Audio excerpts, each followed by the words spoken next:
this is where we want to be with the bell. Do you want to go get it? Okay. Are you okay? Go by yourself? Yeah. I'll stay here with her. Okay, thanks, honey. The confessionals. You okay? Yep. I mean, a lot of stuff right now. That's nice.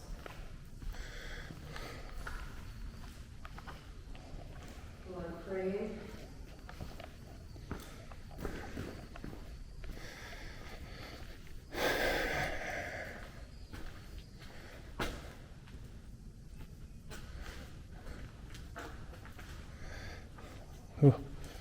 This truth and power is within. Oh, the truth and power is within.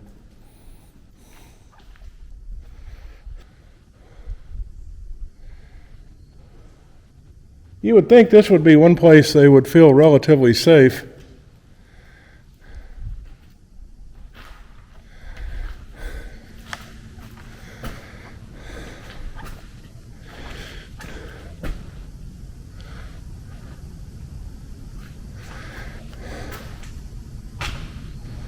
Deliver ye all who pass through here. And may the yoke of thine burden be lifted. Amen.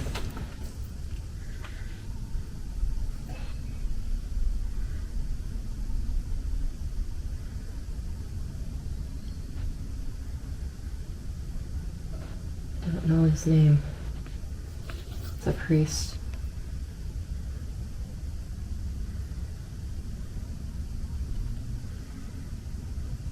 He would speak to the prisoners and beg them to recant their sins, prepare them for the divine deliverance. Oh, ow.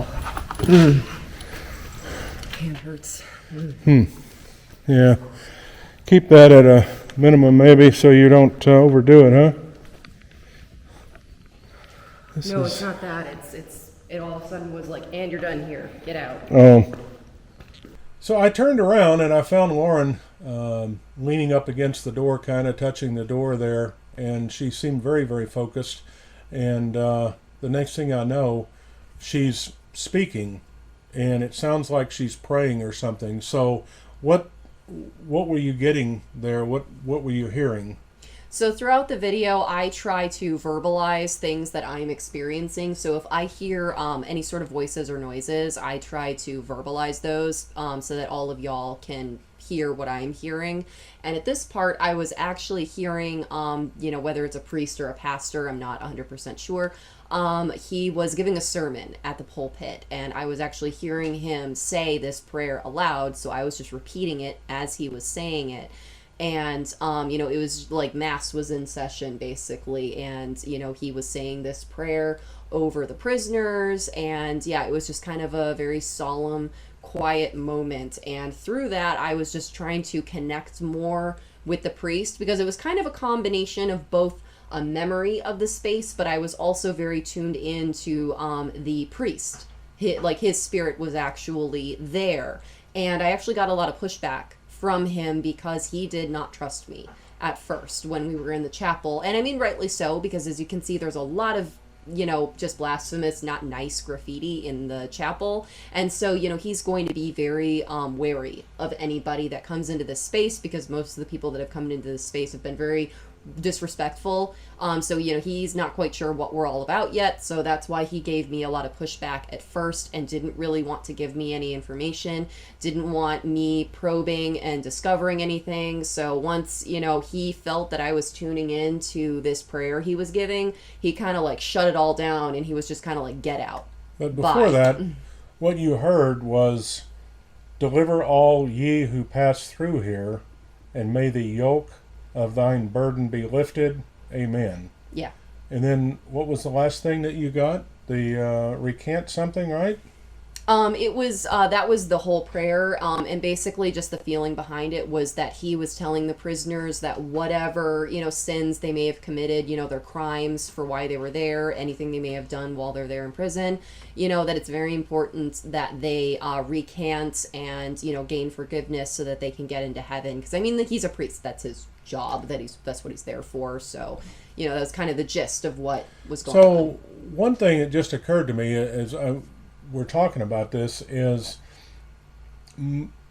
most of the time, everywhere we go, all you ever get is negative energy. Yeah. Because it's like something traumatic's happened in that space, and that's what's left behind, Yes. or whatever, right? Or that person, that's why they're there. So why do you think you're getting this connecting to a priest? I mean, he's not a negative. There's nothing negative there. Right. Right? Right. And that's a really rare thing, is the majority of hauntings and incidents that you're going to find in places are going to be violent and bad. And a big part of that is because in order for something to have an impact on a space and for a spirit or an entity to linger is because they have to have a very strong emotional connection with that space. And that space has to retain memories that are very strong, emotional things in order for them to last. And so it's very rare for good things to make that kind of impression on a space. And I really get the feeling that I think that the reason why these sermons and this priest kind of lingered like that is that was a really important thing for him, is that he felt that it was his duty to help these prisoners to get their sins forgiven and for them to see the error of their ways and to make it into heaven. That was his life's work. It was very important to him. And I think that, his determination and desires to make this be, a holy space and for, people to see the error of their ways, I think that that had a big impact on the space. And, that his spirit, has a strong connection with this location because it's his life's work. That's, where this is. So.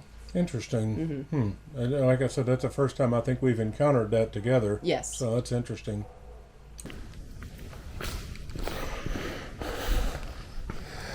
I cannot tell how deep this is. I want to go back that way. Not very. Oh, I can test it for you. I'm the one with big shoes on. yeah. This is, it's not deep at all. Okay. Yeah. It's just like, not deep at all. Just like wee little puddles.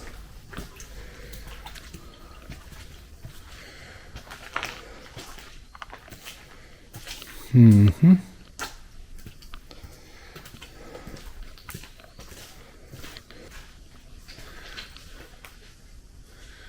I don't think.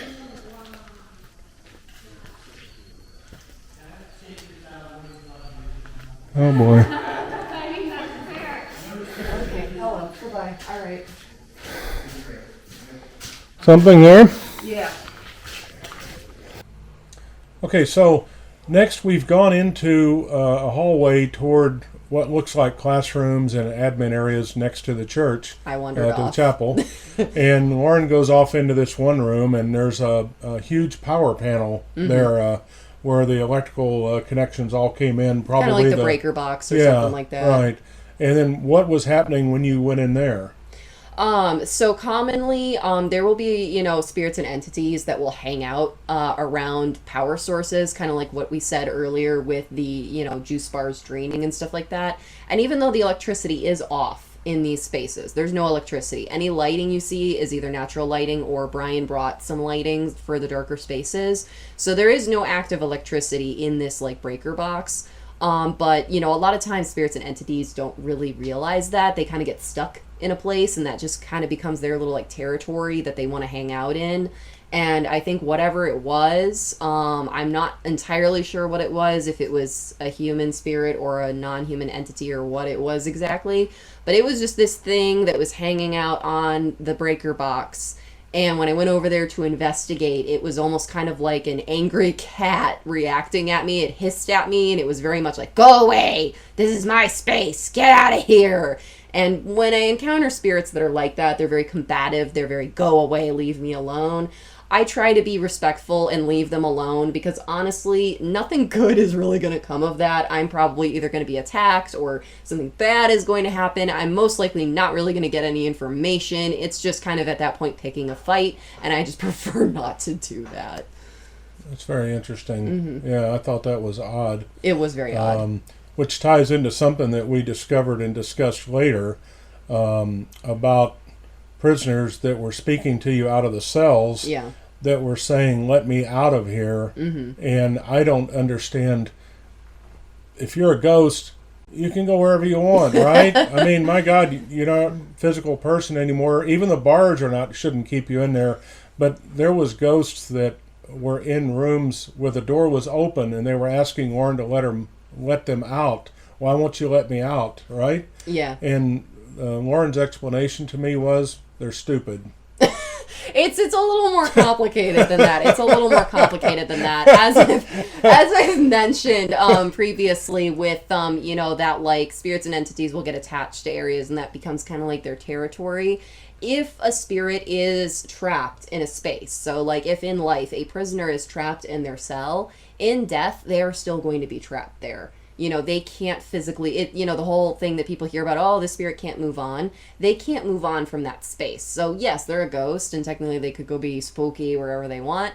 The whole reason why they are still stuck in this plane is because they are literally stuck in that cell. And so they physically can't leave that cell. So I do get that sometimes where sometimes spirits will ask me to help them move on or, whatever. And so that happened a lot when we were in the West Cell block that some of these prisoners actually recognized what I am and they were like, I know you can help me. I know you can get me out of here. And some of them were very demanding. Interesting. Yeah. I think we encountered that in OSR as well. Yes. So that they were multiple people would find the same spirit in the same experience that you had or you heard or saw, whatever it happened to be. Yeah. It was always in that same place. Yes. Like a stairway, a hallway, a room, whatever it was. Yeah. That they weren't going other places, except for the one at OSR that Warren heard him saying, push them over and over again when we were going downstairs. Scott said it had Scott moved. said that one had moved from one place to the other. And that's more common for non-human entities can move to different areas. And that's more about the territorial thing is a lot of times they will decide an area is where they want to hang out. And after a while, they might get bored or maybe there's less traffic. There's fewer people going through that area, so they'll get bored and they'll move to a different area where there's more activity in that area for them to play with and whatever. Whereas human spirits typically stay in the same place because they have connection with that particular space and they can't really move around into other spaces, whereas non-human entities have a lot more freedom, I guess you could say, to be more mobile, but usually they like to hang out in a particular place because, as we said with the energy exchange, it takes a lot of energy for human spirits or non-human entities to literally do anything. So for a non-human entity to move to a new space, that's going to take a lot of energy for them to go somewhere else and kind of implant themselves in that new area. So that's why it's not like, the movie Poltergeist where shit's flying around and, all that craziness. You're not going to see anything like that. The astronomical amount of energy it would take for something like that is just not possible. Sorry, I froze up a bit. I'm going to grab my bag real quick. Okay. I don't think there's anything this way anyway.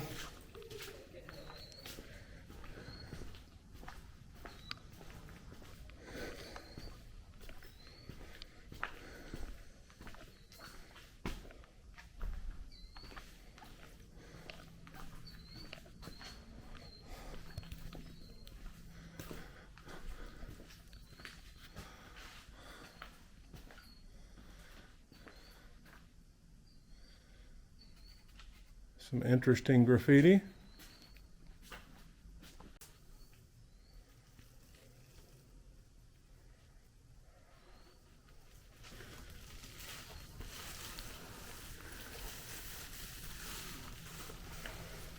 It ran away. It ran away because of the light. It did not want me to pin it. I don't know what it was. But it did not want me to pin it at all. It was not having it. So it doesn't like light. No. Ah. It does not like me. Ah. We know there's not a whole lot of context in this clip, and a big reason for that is Brian had gone off to a different area because he wanted to film something in particular, and I was with Maria. And this is separate from the area in the school where I found the whatever it was on the breaker box. This was like a full like electrical room with like several circuit breakers and shelves, like kind of an industrial room. And there was something in the room, and I was having trouble pinpointing it, being able to make contact with it and, you know, get information on it. And it was very dark. There was like no light in this room. And then Brian came back, and I was already plugged into the wall. I had my hand on the wall trying to make contact, and then he shined the light in the room. And when he did that, whatever it was that was in that room just was boom, gone. Like it ran away. And that's a common theme you'll see throughout the video, is that there are things, you know, I wasn't able to identify them, so I can't say for sure what they were, you know, entities or human spirits, whatever, that would run away from the light. Whenever Brian would shine a light in a dark area, like they would literally run away from the light and just make it completely impossible for me to identify with them or, you know, contact them or any of that. There's boom, gone. And that's what kind of happened here, unfortunately. So I wasn't able to really pinpoint anything in my investigation in that particular space. So then we just decided to move on to a new area. Okay, great. Thank you. Mm-hmm. Oh, Red Bull. Not a sponsor, but Breakfast of Champions for editing. Like the hymns when everybody starts singing together? All right? Yeah. So when you come through this door Yeah. into the chapel itself, you can hear music? Yeah, because when we first came in through that door, I could hear it, and that's when I was like, whoa, there's a lot of sounds going on here. Ah. But then when we went in that hallway, they went away. And we come back in here, and I can hear it again. Oh, okay. To this room specifically. Huh. All right. Yeah. All right.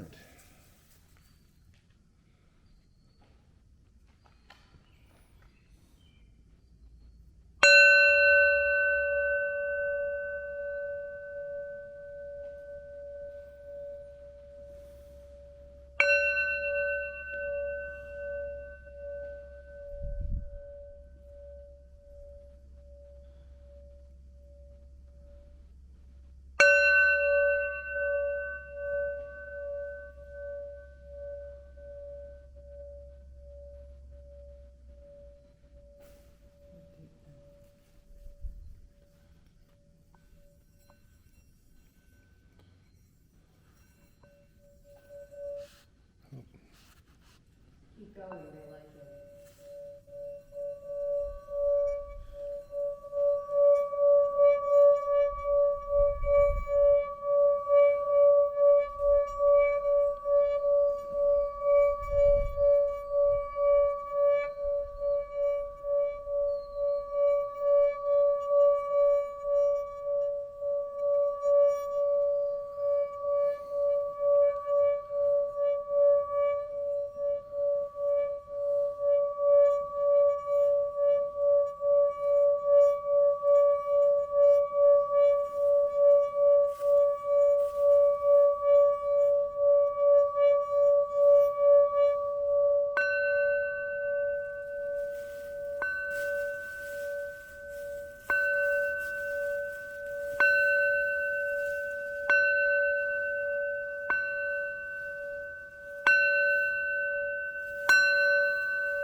Facebook Live video.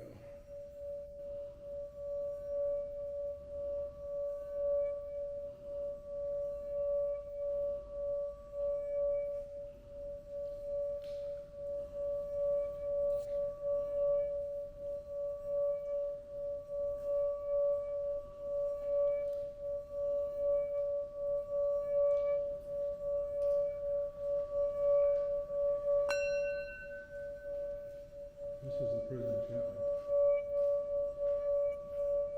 As you can see, it's in very good shape.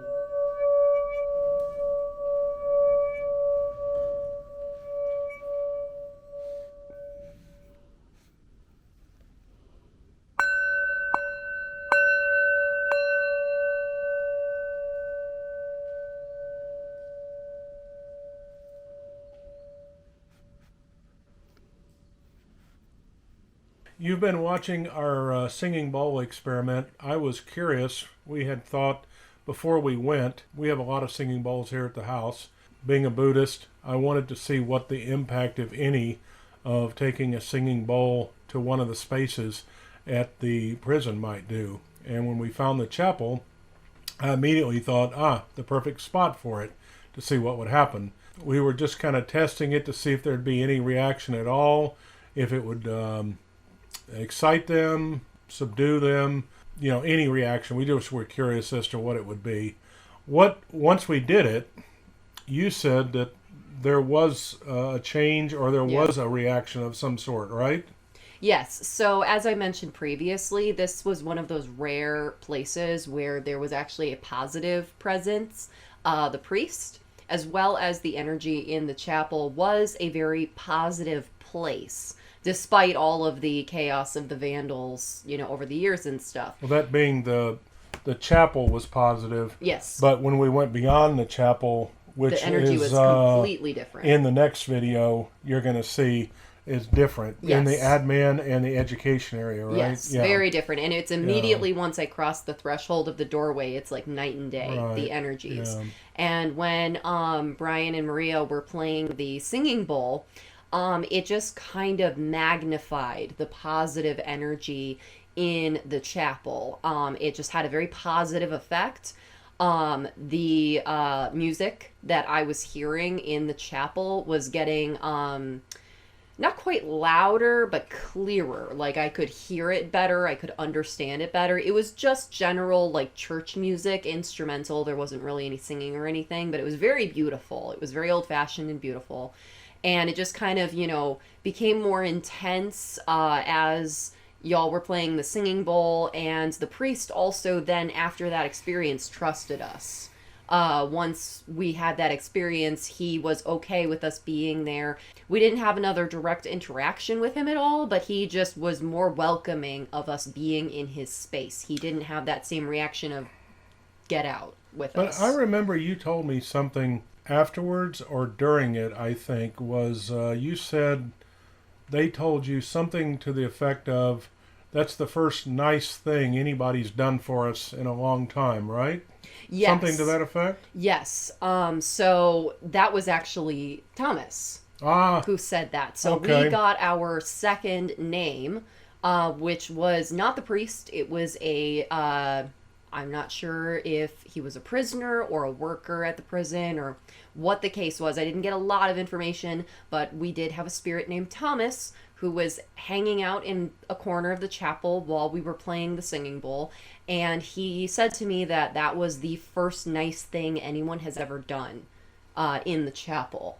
So, it was just a really positive experience. And, this is a rarity for us because most of the time we're encountering, very malevolent spirits and non-human entities, things that just really want to be nasty and hurtful and just cause chaos. So it was a really amazing experience to have a positive experience in one of these explorations and to have such honestly high praise from a spirit thanking us, saying, that was the first nice thing anybody's ever done, so that was just really sweet that, we got to have that interaction. Yeah, and you're going to see that in the next segment. The way we're going to split this up is after this, where we're talking now, you're going to see the little brief interaction, and we wanted to explain it because you can't really hear it very well There's going to be two versions. Well, one version of it, I guess.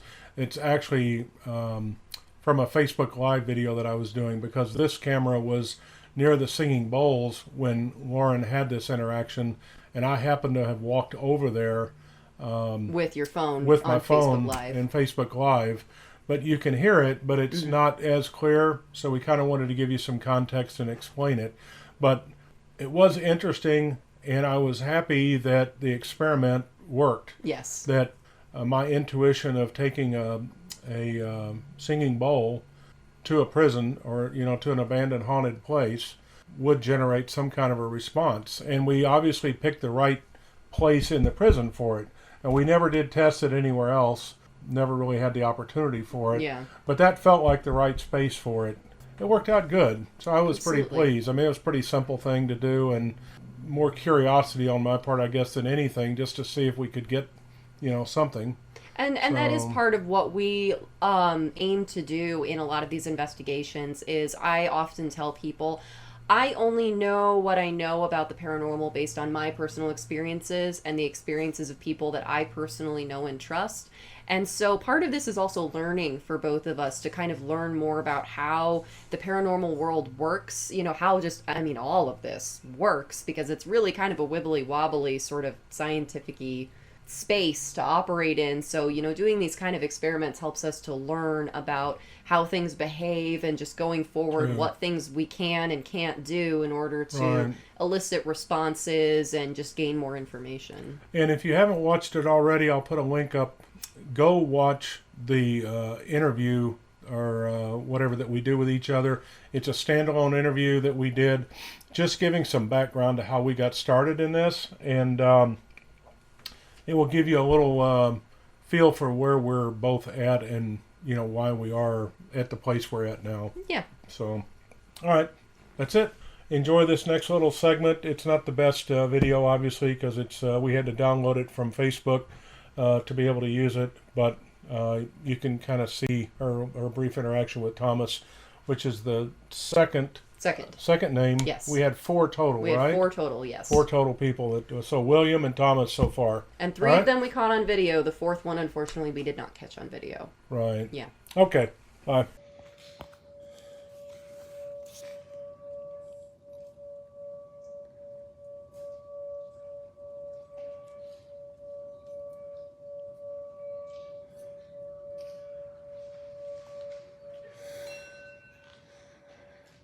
This is the prison chapel. As you can see, it's in very good shape.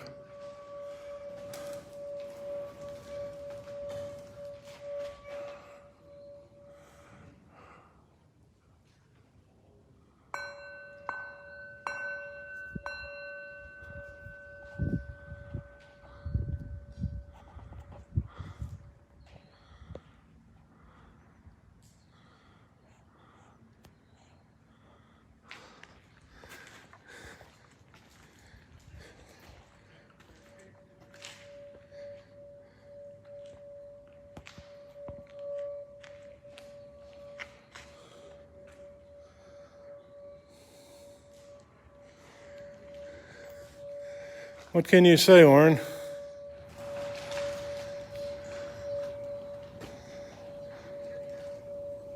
A man named Thomas. What's that? This man named Thomas. He likes the music. A man named Thomas is in the corner and he likes the music. Nice. This is a very peaceful area. Not very many. What's here likes to be in here. It's a good space. A lot of people have tried to make it into a bad space, but it's still a good space. That's why there's stuff on the fringes. You go through those doors and you can't hear the singing anymore. You can hear the singing in here, Yeah. and you doing the singing bowl was making it louder. Ah, so they like that, huh? Helping it, you're making it nicer in here. Oh. So they like the bowl. Yeah, and I could hear the priest talking more. He was like giving a sermon. Oh. Very interesting. Yeah. All right. We are exploring the Old Joliet Prison. This is the chapel. That's the second named person that we've come across in the model prisoner ward. And back down this hallway, in a room where the circuit breakers are, Lauren encountered something. Not necessarily a person, but something in there that was affecting her.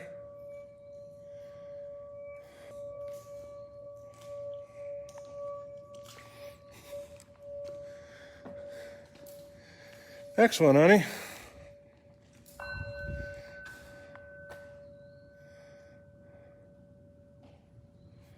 All right. I think that's good, honey. Nice work.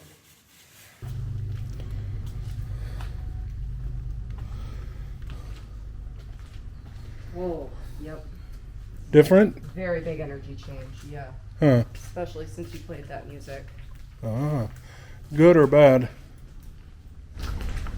Not really like how I would describe it. It's more so everything that was like, I don't really like to use the words good and bad, but like everything that was like not malevolent was hanging out with us in that chapel, and now they've kind of like, you know, kind of blanked out. Whereas Yeah. here, everything crowded in here, they were all like, we don't like that. Now they're all kind of agitated in here. It's a very heavy feeling. You're getting a feel for like who we are and what we're doing here. So as we had talked about previously with how crossing over thresholds is like a natural change from one area to another in terms of energies, and how the chapel was such a positive energy area, and then when we crossed that threshold into the school area, the energy was completely different.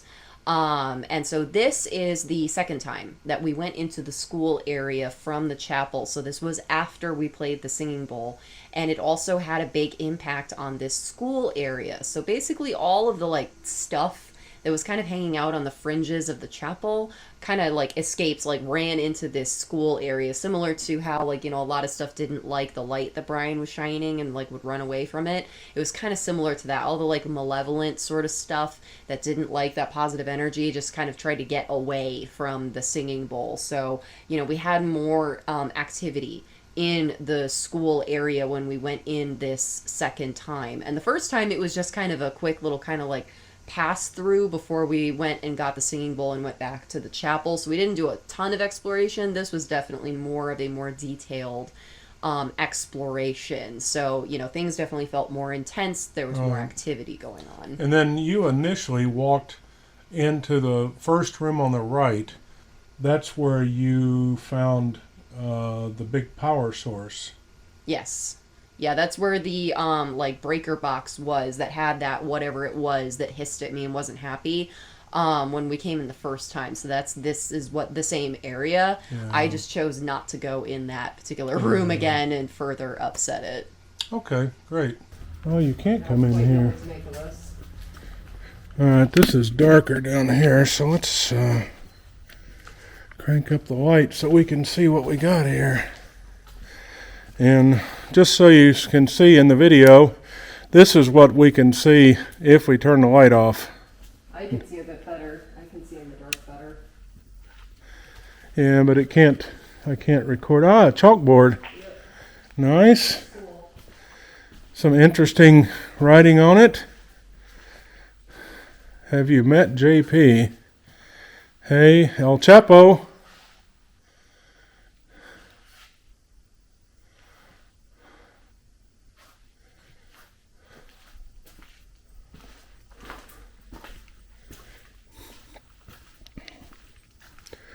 Don't go too far away from me, because you're getting all kinds of weird stuff.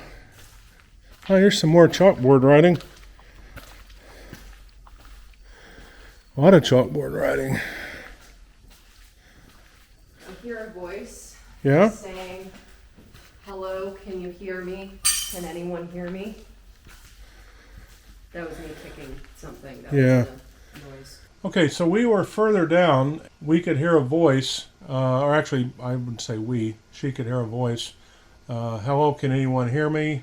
Something like that. Yeah. And that was John, the third third person, right? Yes. So later in the video, I am doing a reading where I have my hand on the wall and I'm trying to connect, and that's when I actually find the source of that voice that I heard, and that's when we get our third name, John.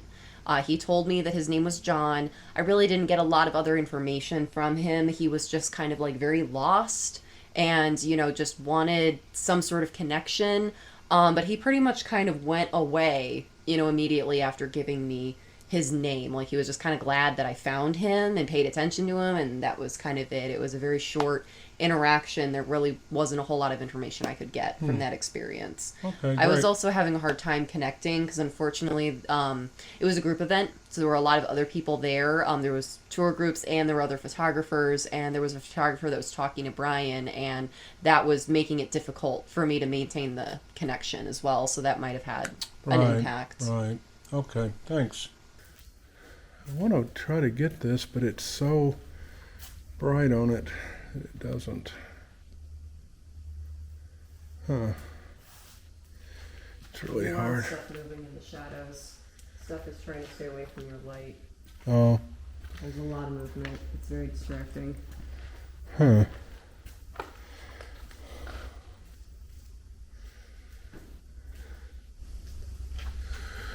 $18.92. 1892? Yes. That somebody said that? Yes. Well, they've been here a long time. And then the next thing that we had happen was you heard just a random date, 1892. Yeah. So this was part of what I talked about earlier with that I was just trying to verbalize some of the things that I was experiencing. And sometimes things like that come to me where it's just random bits of information that really don't have any context whatsoever. It's basically what it sounded like in the video where I just shouted 1892. Literally, a voice just shouted 1892 at me. No context, no other information. That's in one of the classroom areas. Yes. We did a little research, and we don't find anything that jumps out at us about 1892. That's when the Columbian Exposition started, which probably wouldn't have any impact on them. There was some other minor things, political things that happened and stuff outside the prison, but we didn't find anything really significant, so we have no idea what that might have meant. But if any of y'all have any information that you think might be significant with 1892, be sure to put it in the comments below. We would love to hear from you.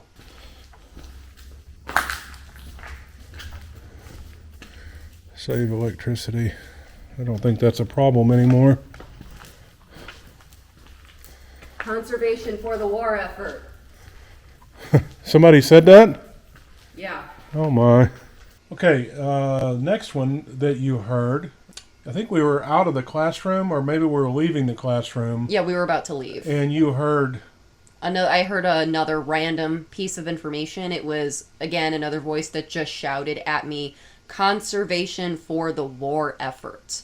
I had no idea what that meant. I had no context for what that meant. It was just kind of shouted at me, no context, no information. So I just kind of blurted it out, and we did a little bit of digging on it. Yeah, it feels like that individual phrase might have been World War One, but it could have been World War II. It was used in both.